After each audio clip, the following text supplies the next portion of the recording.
इस वक्त की बड़ी खबर जनपद बाराबंकी से। आपको बता दें कि जनपद बाराबंकी के नगर निकाय चुनाव को लेकर हलचल काफी तेज हो गई है। इसी क्रम में बाराबंकी के हैदरगढ़ में कृष्ण कुमार द्विवेदी उर्फ राजा भैया मैदान में उतर चुके हैं, जो क्षेत्र में विकास कराने की बात कर रहे हैं।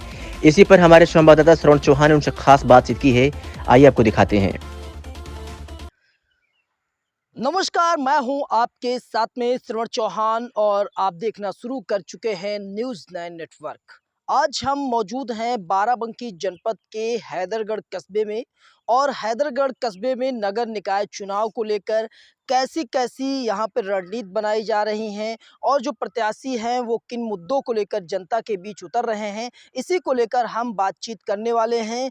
और हमारे साथ में कृष्ण कुमार द्विवेदी उर्फ राजू भैया हैं, जिनसे हम खास बातचीत करेंगे। आपको बता दें कि कृष्ण कुमार द्विवेदी उर्फ राजू भैया एक समाज सेवी हैं और पत्रकार भी रहे हैं और कोरोना काल में इन्होंने अच्छा जागरूकता अभियान चलाया। सोशल मीडिया के माध्यम से जनता के बीच में जाकर जनता की जहां तक की हो सकी वहां तक की उन्होंने मदद किया है।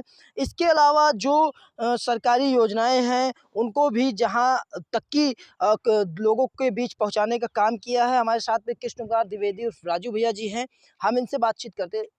राजू भैया जी, एक सवाल है हमारा कि आप जो है अध्यक्ष पद की दावेदारी कर रहे हैं, तो अभी तक आपने पोस्टर बैनर भी नहीं लगाया है, लेकिन उसके बाद भी हम देख रहे हैं सोशल मीडिया पर या जागरूक जनता जो है वो आपका नाम ले रही है। इस पे आप क्या कहना चाहेंगे और ये क्या हो रहा है, क्या आप क्या कहेंगे इस पे? सबसे पहले तो मैं श्रवण जी आपका व आपके चैनल का व आपकी पूरी टीम का मैं स्वागत करता हूँ। और जहाँ तक आपका जो सवाल है कि ये इतना ज़्यादा बिना बैनर पोस्टर लगाए मेरा इतना ज़्यादा आम जनता में क्यों मेरी चर्चा है, तो इसके लिए तो मेरी हैदरगढ़ की जो प्यारी सम्मानित जनता है वो बधाई की पात्र है। कहीं न कहीं मेरे कार्यों को उसने देखा होगा, मुझको समझा होगा, मुझको कुछ जाना होगा, क्योंकि मैं तो हैदरगढ़ का जन्मा व्यक्ति हूँ। मैं ना बड़का नेता हूँ, ना छोटका नेता हूँ, मैं तो हैदरगढ़ का बेटा हूँ। मैं तो यही सोचता हूँ। तो ज़ाहिर-सी बात, अपने बेटे को दुलारने का काम, अपने बेटे को आगे बढ़ाने का काम तो अभिभावक करते हैं, और हैदरगढ़ की नगर की जनता व क्षेत्र के लोग मेरे लिए अभिभावक स्वरूप हैं। तो ज़ाहिर-सी बात है कि उनके प्यार के आगे बैनर पोस्टर छोटे पड़ गए। अच्छा, ये चीज़ है। अच्छा, अच्छा, जी। अच्छा। अच्छा, हाँ, राजू भैया एक चीज़ और बताइए आप हमें। आखिर जो हैदरगढ़ की जनता है वो आपको वोट क्यों देगी? क्योंकि बहुत से बड़े-बड़े जो नेता हैं, वो अपने आप को अध्यक्ष पद की दावेदारी में ला रहे हैं और कह रहे हैं कि भारतीय जनता पार्टी हमें टिकट देगी। तो टिकट की भी मारामारी है, इसके अलावा वोट की भी बात यहाँ पे है। तो आपको क्यों वोट देगी जनता? आपने मुझे क्या किया है? मुझे ये लगता है कि मैंने वोट के लिए आज तक कुछ किया ही नहीं। अच्छा। मैंने जो कुछ किया अपने हैदरगढ़ की जनता के लिए किया। मैं किसी के सुख-दुःख में अगर शामिल होता हूँ, कि कोई हैदरगढ़ नगर में परेशानी आती है उसके लिए कुछ काम करता हूँ, कोई व्यक्ति अगर परेशान होता है उसके लिए काम करता हूँ, तो ये मेरा ईश्वर साक्षी है, मैं कभी वोटों की राजनीति नहीं करता। और जाति, धर्म, ये जो है सब, इससे मैं अलग होके अपना काम करता हूँ। तो ज़ाहिर-सी बात है कि राजू भैया, आप समझ रहे हैं ना कि राजू भैया चर्चित है, कृष्ण कुमार द्विवेदी पीछे है। तो मैं सबका भैया ही तो हुआ ना, किसी का छोटा भैया हो गया, किसी का बड़ा भैया हो गया। तो मेरे कामों को देख कर के, और सुख हो, दुःख हो, लोगों के जिसमें मैं शामिल रहता हूँ, तो उसको मुझको अपना पारिवारिक समझ के लोग वोट देंगे। मैं ऐसा तो हूँ नहीं कि मैं आया और थोपा गया ऊपर से, और मैं तुरंत जो है वह टिकट पा गया और चुनाव जीत गया, उसके बाद में मुझे मठाधीश चला रहे हैं, मेरी लगाम वो खींच रहे हैं। ऐसा तो मैं हूँ नहीं। मैं तो हैदरगढ़ का हूँ ना, तो हैदरगढ़ के हिसाब से मैं काम कर रहा हूँ। तो जनता अगर मुझको पार्टी मौका देती है, तो 30 वर्ष की इस तपस्या हो गई ना भाजपा में मेरी। अच्छा, हाँ, जैसे 30 वर्ष की बात आपने कही है तो एक बात याद आ गई कि राजनाथ सिंह जो है, यहाँ से विधायक भी रहे हैं शायद। जी।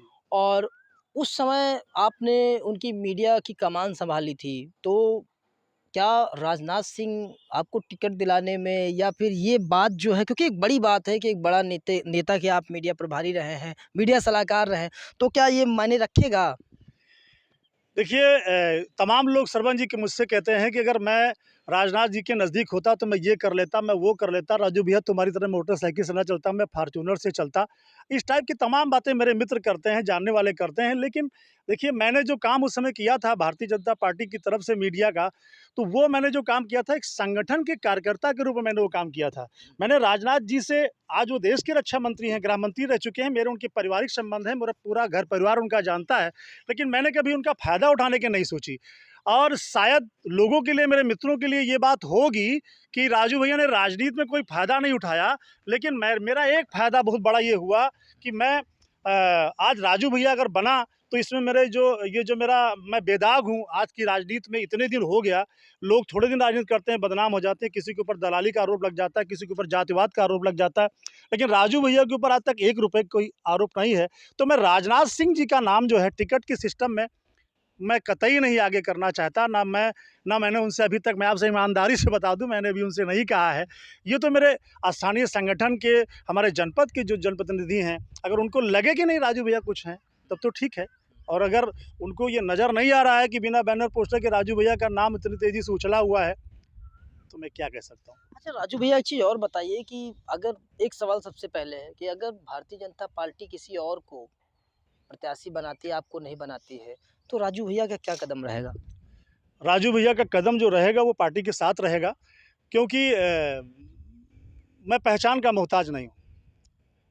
यहाँ पर अगर देखा जाए तो बड़े-बड़े जनप्रतिनिधि भी अगर किसी बड़े कार्यक्रम में जाते हैं या किसी जलसे में जाते हैं, तो उनके पद की वजह से उनको जो है 50 लोग ज़रूर प्रणाम करते होंगे, लेकिन राजू भैया जब किसी महफ़िल में पहुँचते हैं, तो मेरे व्यवहार की वजह से और मुझको प्यार करने की वजह से 100 लोग मेरी ओर बढ़ते हैं। अच्छा मान लीजिए कि आपको भारतीय जनता पार्टी ने टिकट भी दे दिया और आप अध्यक्ष भी बन गए।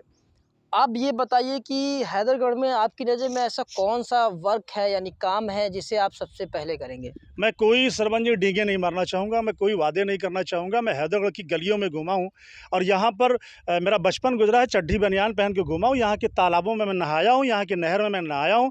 यहाँ की समस्या, प्रत्येक समस्या को मैं जानता हूँ, इसलिए मैं डींगे नहीं मारूँगा कि मैं यहाँ हवाई जहाज़ का हवाई अड्डा बनवा दूँगा, मैं यहाँ वो कर दूँगा, मैं वो कर दूँगा।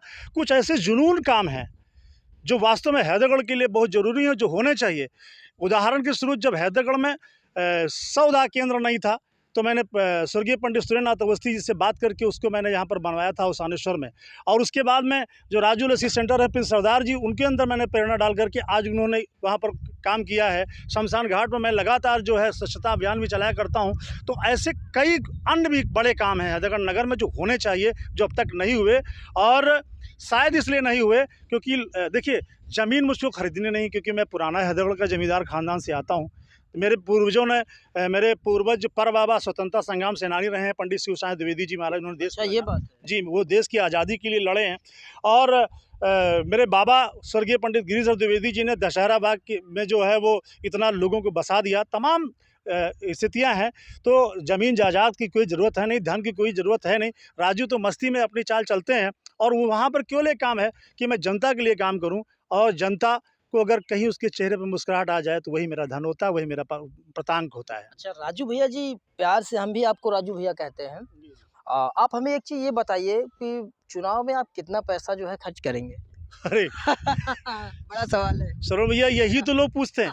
आज की राजनीति का जो एक सबसे एक मैं समझता हूँ कि उलझन वाला जो सवाल हो गया, यही सवाल हो गया है। अब लोग जो है यही सोचते हैं कि कितना पैसा खर्चा करोगे। अब जब हम पैसा कमौबे नहीं किए भैया, अपनी अवधि में अगर हम बतलाइए आपसे, जब हम सब पैसा कमौबे नहीं बे तो हम पैसा कहाँ खर्चा करब।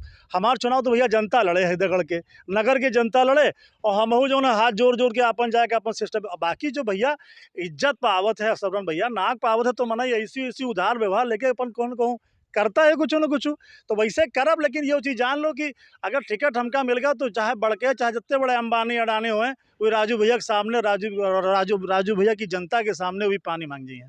अच्छा ये चीज़ यानी हर एक जनता में राजू भैया नज़र आएँगे क्या, ये बात? बिल्कुल, बिल्कुल। राजू भैया को आप ये बताइए भैया, बिना किसी पद के, बिना किसी, मान के चलिए मैं बड़ी गाड़ी से भी नहीं चलता हूँ, लेकिन उसके बावजूद भी राजू भैया के लोग इतना प्यार करते हैं। अभी और हैदरगढ़ में तो अगर देखा जाए तो अभी देखिए रामदास बिरहा गायक हैं, वो पूरे प्रदेश में प्रसिद्ध हैं। अब ऐसे लोग भी हैं हैदरगढ़ में, तो इस टाइप के तमाम लोग हैं। चाहे भरतू चाचा जी थे जो सांप पकड़ते थे, लोगों का भय वो खींच लाते थे।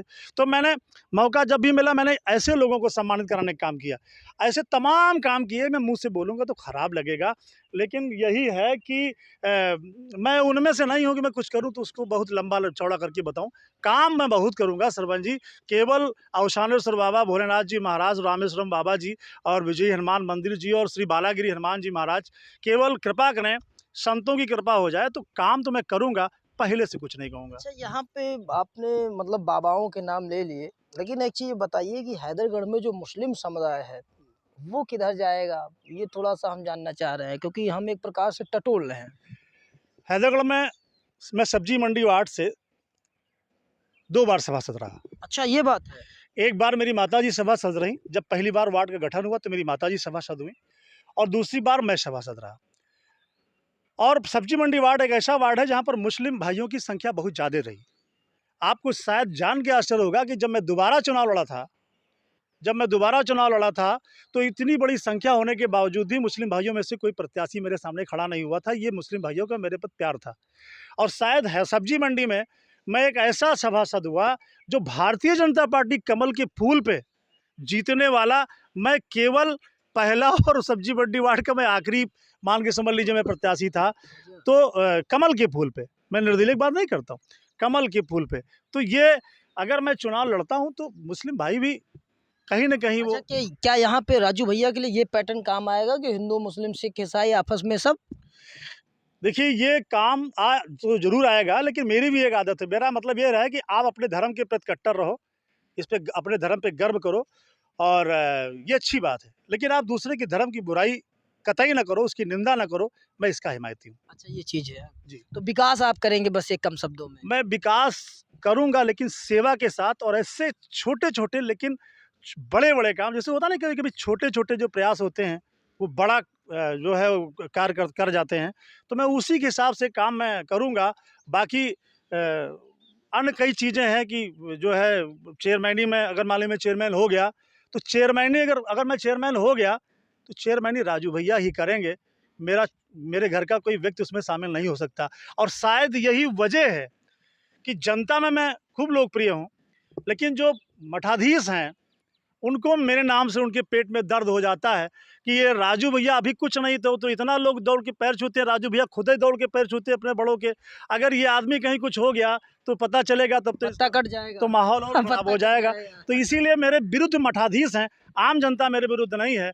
भाजपा नेतृत्व को ये बात समझनी चाहिए। चलिए, बहुत-बहुत धन्यवाद। तो यहाँ पर हमारे साथ में अधिक बातचीत करने के लिए कृष्ण कुमार द्विवेदी और राजू भैया थे, जो हैदरगढ़ के मूल निवासी हैं, और इनका दावा है कि चाहे हिंदू हो, चाहे मुस्लिम हो, चाहे सिख ईसाई हो, सभी लोग हमको वोट देंगे। और मैं हैदरगढ़ की एक-एक गलियों में घूमा हूँ और तालाबों में मैंने नहाया है, और यही वजह है कि लोगों के बीच में मैं लगातार संपर्क में रहा हूँ। अगर भारतीय जनता पार्टी हमें टिकट देती है तो बहुत ही आसानी के साथ मैं चुनाव जीत लूँगा।